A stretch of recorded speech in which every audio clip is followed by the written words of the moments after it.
Horns up and welcome to a brand new episode of Meet India, my new series where I take you on a culinary journey across the many states of India, showcasing the best meat and seafood dishes this country has to offer.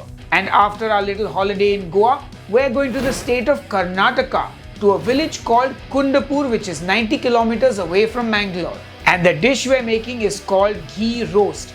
Now this is a fairly new dish that was invented in a restaurant called Shetty Lunch Home about 50 to 60 years ago. Now ghee roast is a wildly popular dish and it's chicken that is slow cooked with a ghee roast masala that we make using a special chili called Byadgi chili. And of course there is lots of ghee involved because it is called Ghee Roast Chicken. And a big thank you to Chef Shriya Shetty, who's an expert when it comes to making ghee roast, for all the advice and tips and tricks that she has shared with me. I'll link her Instagram below. Make sure you follow her, and whatever you do, don't put curry leaves in your ghee roast. Anyway, enough jibber jabber, let's get cooking. The first thing we're going to do is marinate our chicken, and I've got my black glove on and we'll be using bone-in chicken thighs and chicken drumsticks. This is a low and slow cook, so we want chicken on the bone, and I will marinate it with a quarter cup of yogurt, 1 teaspoon of salt, half a teaspoon of turmeric, and then I give it all a good mix. Now let that sit while we prep the other ingredients. For our ghee roast, you're going to need this special chili called the Byadgi chili, also known as Betki chili in Mumbai. Ideally you want to find this chili, but in a worst case scenario you can make it with Kashmiri red chilies. Since I am a spice wuss, I get my sexy black glove on and I painstakingly de-seed all the chilies. And I also make sure I try and get as much of that membrane out as well, because that's where all the spice is. Of course this is not a fun process, but I value the inner lining of my stomach, and since I can't handle spice, I'd rather do this. Once my chilies are de-seeded and demembraned, we're ready to go. To the dried chilies, I add a lump of tamarind, and for some reason the smallest bag I could buy was 200 grams. So folks, what the hell am I supposed to do with all this tamarind? Any ideas? Leave me a comment below. Anyway, I add some boiling water to my tamarind and chilies and then cover it and let it soak for an hour or longer, till the water has cooled down and everything is nice and soft. Cinnamon stick, fenugreek seeds, cumin seeds, black peppercorns and coriander seeds get added to my pan, and now I toast the spices. Once they are nice and fragrant and roasty and toasty, I get them off the heat. And once they have cooled down, I add them to my blender and blitz away till we have a nice fine spice powder. Now to that powder in the blender, I add some garlic, and then I add the chilies and tamarind that has been soaking and that have now softened. I add a little more of that liquid to ensure I get a nice smooth paste. Open up the blender and our ghee roast masala is ready. And wow, that looks amazing. Look at the color, how vibrant it is. Now we're ready to finally cook our ghee roast chicken.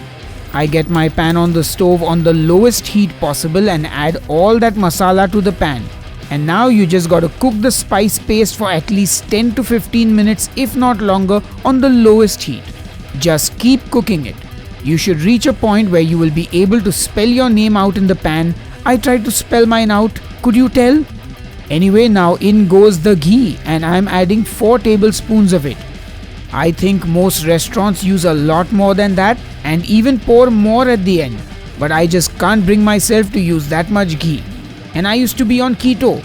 Now continue to fry this masala in the ghee for another 10 to 15 minutes, low and slow, that is the name of the game. Next I add in my chicken pieces, and again this pan is way too small, so mixing everything is going to be a pain. I just cover it with a lid and let it cook for about 10 minutes on a low heat. Then I open it up and flip that chicken over. And from this point till the end, it took me a good 20 minutes of constant stirring and flipping and moving and flipping again, and you just have to really work that chicken. All this on the lowest heat. That masala is going to coat the chicken will release its juices, and those juices will reduce, and you just keep at it till the masala has reduced and coats the chicken well. The chicken will also get a nice deep dark red color, and then your ghee roast is done.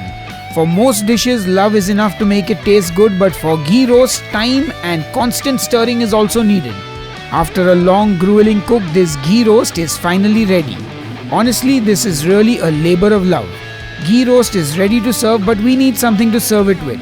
So get a nice Malabar paratha on the pan, heat that up, I'm just using a store-bought paratha because honestly it's great tasting and it saves me all the trouble. Get the paratha on the plate and do that crushing thing that you see all the restaurant chefs do.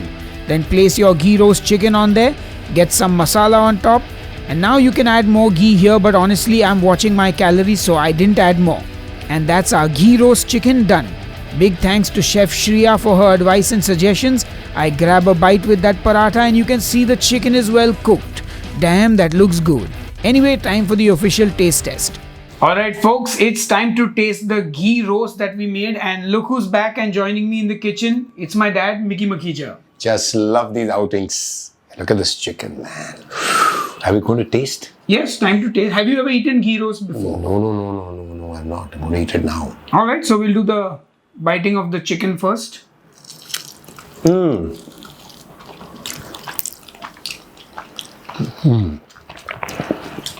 Still got a bit of spice, huh?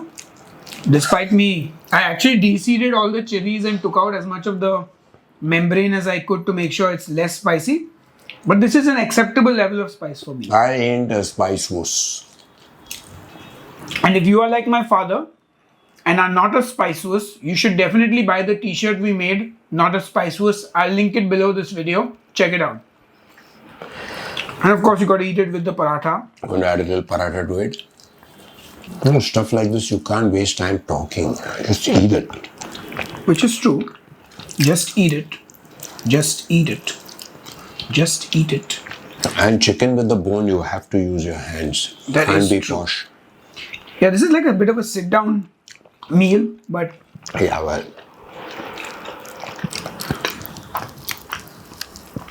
I don't know about him, but I'm definitely happy that I made this ghee roast chicken and that it turned out so well.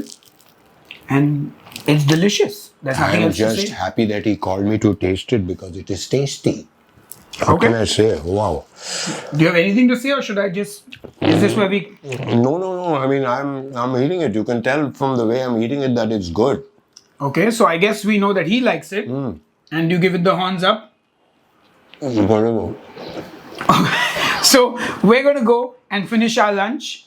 But I hope you guys will make this ghee roast chicken. Let me know how it turns out, and I'll see you on the next episode of Headbangers Kitchen. Until then, cheers and keep cooking. Pork, beef, chicken, mutton, seafood. Which of these is your favorite? Let me know in the comments below. And a huge thank you to everyone who supports me on Patreon and here on the YouTube channel memberships. You are all awesome. And if you'd like to join the club, well, click the link below this video or click the join button under the video as well. They all work.